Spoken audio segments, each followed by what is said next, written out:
नमस्कार साथियों, welcome to basic educator. साथियों, आप नवोदय विद्यालय समिति या केंद्रीय विद्यालय संगठन में पीजीटी कंप्यूटर साइंस बनना चाहते हैं तो ये सपना आपका शायद चकनाचूर हो सकता है, क्योंकि अब आप केंद्रीय विद्यालय संगठन या नवोदय विद्यालय समिति में पीजीटी कंप्यूटर साइंस नहीं बन पाएंगे। जी हाँ, बिल्कुल आपने सही सुना है। अब आपके पीजीटी कंप्यूटर साइंस बनने में बहुत बड़ी बाधा केंद्रीय विद्यालय संगठन या नवोदय विद्यालय समिति द्वारा उत्पन्न कर दी गई है। पहले अगर आप बीटेक सीएस या बीटेक आईटी होते थे, बिना बीएड होने पर भी आपको डायरेक्टली पीजीटी कंप्यूटर साइंस बना दिया जाता था। बट अब यहाँ पर एक बाधा उत्पन्न हो गई है। जैसे कि आपको पता है कि केंद्रीय विद्यालय संगठन नए रिवाइज रिक्रूटमेंट रूल्स तैयार कर रहा है और नवोदय विद्यालय समिति ऑलरेडी रिवाइज रिक्रूटमेंट रूल्स तैयार कर चुका है और उन रिवाइज रिक्रूटमेंट रूल्स पर नई भर्ती लाने की प्रक्रिया भी चल रही है। तो साथियों, आप ये कह सकते हैं कि किस आधार पर ये मैं कह रहा हूँ कि मेरे पास कोई ऑथेंटिक इन्फॉर्मेशन है या नहीं है, या मैं डायरेक्टली बोल रहा हूँ कि बस अपने मन से कि ये ऐसा होने वाला है। नहीं, ऐसा नहीं है। ऑथेंटिक प्रूफ है और आपको मैंने हमेशा वादा किया है कि बेसिक एजुकेटर पर अगर आपको कोई इन्फॉर्मेशन मिल रही है तो यहाँ पे आपको प्योर तुक्का कुछ नहीं मिलता है। आपको जो भी खबर मिलेगी वो पूरे ऑथेंटिक सोर्स से कोई वेरीफाई हुई होगी, ऑफिशियल लेटर होगा, तभी वो इन्फॉर्मेशन आपको मिलती है। तो साथियों, केंद्रीय विद्यालय संगठन या नवोदय विद्यालय समिति में आपका पीजीटी सीएस बनने में क्या बाधा उत्पन्न होने वाली है, इस पर हम डिटेल में चर्चा करेंगे इस वीडियो में। तो आप बने रहिए वीडियो के अंत तक। तो साथियों, जिस प्रकार से आपको पता है कि केंद्रीय विद्यालय संगठन में नए रिवाइज रिक्रूटमेंट रूल्स तैयार हो रहे हैं और नवोदय विद्यालय समिति उन रिवाइज रिक्रूटमेंट रूल्स को फाइनलाइज कर चुका है ऑलरेडी, और आपके केंद्रीय विद्यालय संगठन भी जल्द ही फाइनलाइज कर देगा। और जैसे कि आप लोगों को पता है कि केवीएस हो या एनवीएस हो, इनके रिक्रूटमेंट का जो एलिजिबिलिटी क्राइटेरिया होता है वो ऑलमोस्ट सेम ही होता है, उसमें कोई डिफरेंस नहीं होता है, बस एग्ज़ाम पैटर्न अलग होता है, अदरवाइज़ एलिजिबिलिटी क्राइटेरिया सेम ही होते हैं। और मैं आपको बता दूं कि जो आपका पिछली बार रिक्रूटमेंट आई थी 2022 में, चाहे केवीएस हो या एनवीएस हो, दोनों में आपकी पीजीटी कंप्यूटर साइंस में बीटेक वाले कैंडिडेट्स एलिजिबल थे, आपका बीएड उनको एलिजिबिलिटी में नहीं था।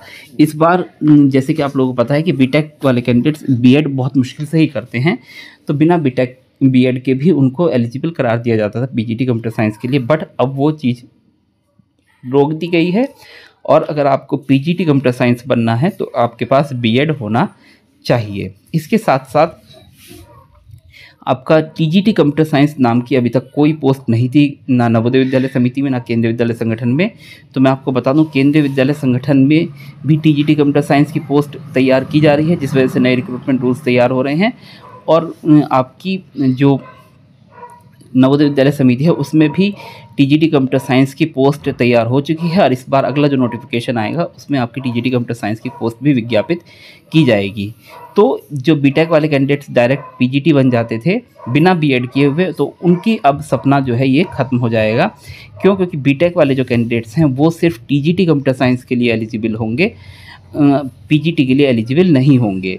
दूसरी बात, उनका बीएड होना कंपलसरी है। अब टीजीटी कंप्यूटर साइंस के लिए भी और पीजीटी कंप्यूटर साइंस के लिए भी, दोनों के लिए बीएड होना कंपलसरी है। प्लस आप अगर टीजीटी कंप्यूटर साइंस के लिए अप्लाई कर रहे हैं तो आपके पास सीटेट पेपर 2 भी पास होना चाहिए। इसके साथ साथ जो अगर हम पीजीटी कंप्यूटर साइंस की बात करें तो उसमें आपका ग्रेजुएशन वाली सारी डिग्री हटा दी गई है। अब आपके पास एमटेक या एमई, मास्टर ऑफ टेक्नोलॉजी या master of engineering, CS computer science या आईटी में होना चाहिए, या आपके पास एमएससी कंप्यूटर साइंस या एमसीए होना चाहिए, प्लस आपके पास बीएड होना चाहिए। और जो भी पीजीडीसीए और डोएक वगैरह की जो भी वो थी वो सब यहाँ पे हटा दी गई है। और ये बिल्कुल रिलायबल सोर्स से मेरी बात है, इसमें कोई मतलब आपका संशय की स्थिति है ही नहीं। तो जो भी साथी पीजीटी कंप्यूटर साइंस के लिए अपने आप को तैयार कर रहे हैं, बीटेक वाले साथी, तो उनका इस बार जो है अनफॉर्चुनेट ही रहेगा और चीज़ें थोड़ी सी अब मुश्किल हो जाएंगी उनके लिए। अब बात आती है ऑथेंटिक सोर्स के ऊपर। तो सोर्स के ऊपर आपको मैंने जैसे बताया कि नवोदय विद्यालय समिति हो या केंद्रीय विद्यालय संगठन हो, सिस्टर ऑर्गेनाइजेशन है, ऑलमोस्ट सेम रिक्रूटमेंट रूल्स होते हैं और सेम ही ये एलिजिबिलिटी क्राइटेरिया रखते हैं। बस एग्ज़ाम पैटर्न में थोड़ा बहुत वेरिएशन देखा जाता है, बाकी सेम, हर चीज़ इनका सेम ही रहता है। तो हमने पीछे जो आपका नवोदय विद्यालय समिति है उसके द्वारा नए रिक्रूटमेंट रूल्स फाइनलाइज किए गए थे। और इस नए रिक्रूटमेंट रूल्स में आप देख पाएंगे कि आपकी पीजीटी कंप्यूटर साइंस में भी नए रिक्रूटमेंट रूल्स तैयार किए गए हैं। और इसके साथ साथ आपका trained graduate teacher computer science नाम की भी एक नई पोस्ट आपकी तैयार की गई है। बाकी और भी चीज़ें हैं, उन चीज़ों पर हम विस्तार से बाद में बात कर लेंगे। बाकी ये मेन वीडियो आपका पीजीटी कंप्यूटर साइंस और टीजीटी कंप्यूटर साइंस के बारे में होने वाला है। तो पीजीटी कंप्यूटर साइंस की एलिजिबिलिटी के बारे में बात कर लेते हैं। ये आपका डॉक्यूमेंटेड प्रूफ है, ऑथेंटिक सोर्स है, जिसके बारे में बात चल रही थी कि आप लोग सोच रहे थे कि सर अपने मर्जी से कुछ बोल रहे हैं क्या। नहीं, अपनी मर्जी से कुछ भी नहीं है, और जो भी है वो डॉक्यूमेंट के बेस पर है। और बिल्कुल केवीएस से भी सेम इन्फॉर्मेशन हमें प्राप्त हुई है, और जो भी हमारे साथी वगैरह वर्क कर रहे हैं उनके द्वारा हमें पता लगा है कि बिल्कुल सेम यही चीज़ें केवीएस में भी एज इट इज़ शब्दशः पालन किया जाएगा। शब्दशः यही चीज़ उसमें केवीएस में भी रखी जा रही है। तो आप देखिए टीजीटी कंप्यूटर साइंस की क्वालिफ़िकेशन यहाँ पे पीजीटी कंप्यूटर साइंस की 306 लगभग पोस्ट रहेंगी केवीएस में, वो सॉरी एनवीएस में, नवोदय विद्यालय समिति में। तो इसमें कुछ हो सकती है फील्ड हो और कुछ वैकेंट हो। इसमें आपकी जो एज लिमिट है वही आपकी 40 ईयर्स है। और क्वालिफ़िकेशन की बात करें तो क्वालिफ़िकेशन में देखिए बहुत बड़ा परिवर्तन अब आ गया है। क्वालिफ़िकेशन आपकी क्या हो गई है, एमएससी कंप्यूटर साइंस या इंफॉर्मेशन टेक्नोलॉजी या एमसीए होना चाहिए, या आपके पास एमई या एमटेक की डिग्री होनी चाहिए। साथ ही एक सबसे बड़ा हर्डल बीएड आपका जोड़ दिया गया है। अब ये डिज़ायरेबल में नहीं है, ये आपकी इसेंशियल क्वालिफ़िकेशन में, जैसे कि आप देख पा रहे हैं डिज़ायरेबल वाला कोई कॉलम नहीं है, इसेंशियल क्वालिफ़िकेशन में इसको रख दिया गया है। यानी कि अब पीजीटी कंप्यूटर साइंस बनने के लिए आपका सिर्फ बीटेक होने से काम नहीं चलेगा, आपके पास बीएड भी होना चाहिए, आपके पास एमटेक भी होना चाहिए, या आपके पास एमएससी कंप्यूटर साइंस या एमसीए होना चाहिए प्लस बीएड भी होना चाहिए, तभी आप एलिजिबल हैं। तो ये एक बहुत बड़ी जो है मतलब आपके लिए समस्या की स्थिति खड़ी कर दी गई है। साथ ही मैं आपको दिखा देता हूँ टीजीटी कंप्यूटर साइंस में आपकी एलिजिबिलिटी।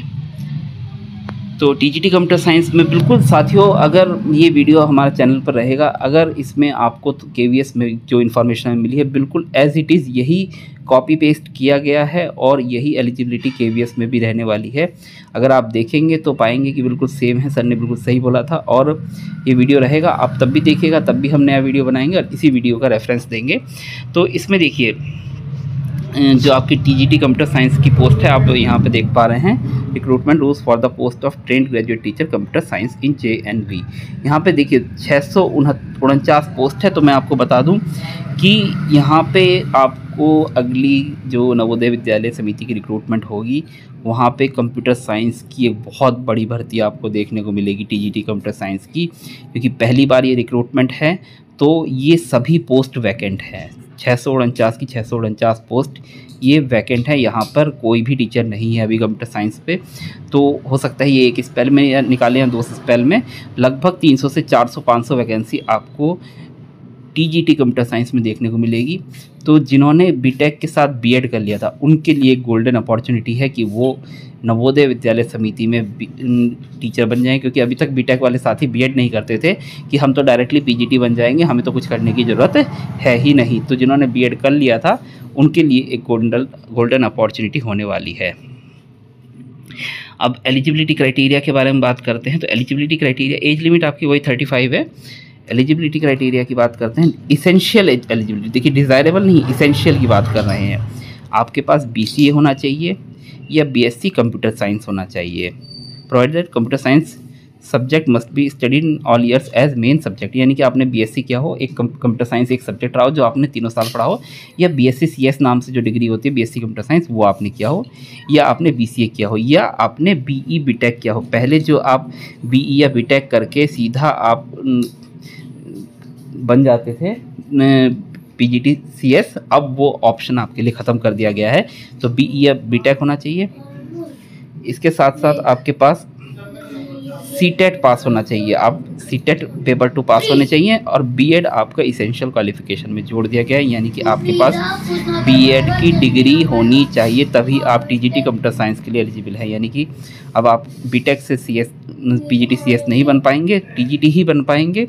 प्लस आपके पास बीएड है तभी आप टीजीटी सीएस के लिए अप्लाई कर पाएंगे, और प्लस पेपर टू सीटेट आपका पास होना चाहिए।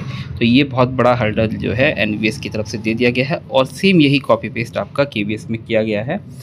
और बाकी डिज़ायरेबल है, पहले ये बीएड की जो डिग्री होती थी डिज़ायरेबल में रखी जाती थी, इसेंशियल में नहीं रखी जाती थी। तो अब आप देख लीजिए कि आपको क्या करना है। बीएड आप नहीं किए हैं तो अगर आपको नवोदय विद्यालय समिति या केंद्रीय विद्यालय संगठन में टीचर बनना है तो बीटेक के बाद आप बीएड अपना कर लीजिए, नहीं तो आप अपनी दूसरी लाइन देख लीजिए, क्योंकि अब आपका बीएड होना कंपलसरी है पीजीटी सीएस या टीजीटी सीएस होने के लिए। और बीटेक वाले अब डायरेक्टली पीजीटी सीएस नहीं बन पाएंगे। तो सेम यही रिक्रूटमेंट रोल्स आपके केवीएस में भी कॉपी पेस्ट हुए हैं और ये नवोदय का आपका ऑफिशियल डॉक्यूमेंट है जो कि मैंने आपको दिखाया है। तो इसमें कोई भी मेरे मनगढ़ंत या मन की बात कुछ नहीं है, मन की बात नहीं कर रहा हूँ, काम की बात कर रहा हूँ फ़िलहाल। तो आप लोग अपना एलिजिबिलिटी क्राइटेरिया को देखते हुए अपनी आगे की भविष्य की तैयारी में जुट जाइए। और एक चीज़ मैं और जोड़ देना चाहूँगा, EMRS। तो साथियों अगली रिक्रूटमेंट में अगर ये लोग आपका ये नोटिफाई कर देते हैं तो EMRS पे जो PGT CS की जो पोस्ट है उसमें भी संकट के बादल आ जाएंगे और हो सकता है कि EMRS में नेक्स्ट जो है वो भी कॉरिजेंडम इशू कर दे। और TGT CS की अगर पोस्ट जनरेट करते हैं तो PGT CS और TGT CS दोनों में हो सकता है कि बीएड जोड़ दिया जाए। अभी EMRS की तरफ से हमें कोई अपडेट नहीं मिली है रिक्रूटमेंट रूल्स अपडेट होने की, मतलब रिवाइज होने की। बाकी केवीएस में रिक्रूटमेंट रूल्स ऑलमोस्ट तैयार हो चुके हैं, उनका अप्रूवल होना बाकी है और सेम यही चीज़ कॉपी पेस्ट की गई है ड्राफ्ट में। एनवीएस की तरफ से नए रिक्रूटमेंट रूल्स तैयार हो चुके हैं, ड्राफ्ट हो चुके हैं, अप्रूव हो चुके हैं और वेबसाइट पर दिए जा चुके हैं। तो अब पीजीटी सीएस बनना आपके लिए इतना आसान नहीं रह गया है एज़ कम्पेयर टू बिफोर, क्योंकि अब आपको बीएड पास करना होगा। पीजीटी बनना है तो एमटेक आपका होना चाहिए और टीजीटी बनना है तो आपके पास बीएड प्लस सीटेट भी होना चाहिए। अगर इसके रिगार्डिंग अगर आपकी और भी कोई क्वेरी है तो आप हमें टेलीग्राम पे जुड़ के अपनी समस्या रख सकते हैं। साथ ही आप वीडियो पे कमेंट भी कर सकते हैं। आपके जो भी सवाल होंगे आपके सवालों के जवाब देने का प्रयास किया जाएगा। और इस प्रकार की खबरों के लिए बेसिक एजुकेट पे जुड़े रहिए, चैनल को सब्सक्राइब कीजिए, वीडियो को लाइक कीजिए और अपने पीजीटी सीएस के जो एस्पिरेंट्स साथी हैं उनके साथ इस वीडियो को शेयर भी कीजिए। Thanks for being basic educator.